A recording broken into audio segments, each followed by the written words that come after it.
Aveva passato un sabato pomeriggio in compagnia degli amici, una grigliata, e poi aveva inforcato la sua moto, una Yamaha R6, per un giro non troppo lontano da casa. Francesco Lucchese, 24 anni, è morto qui ieri, poco prima delle 20, all'incrocio tra Via Selve e la variante nord-ovest di Mogliano.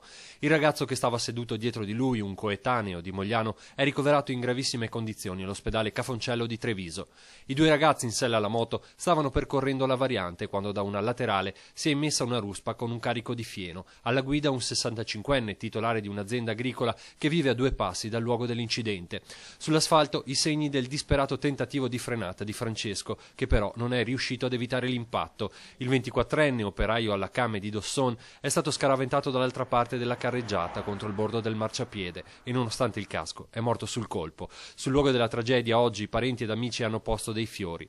Lascia i genitori del fratello Gaetano, che lo descrivono come un ragazzo buono e solare, appassionato di bici, di cavalli e di escursioni in montagna. Ora la polizia stradale sta lavorando alla ricostruzione del sinistro. Pare che una testimone abbia assistito alla scena ed in questo caso potrebbe fornire elementi utili alla valutazione della condotta dei conducenti negli attimi che hanno preceduto lo schianto.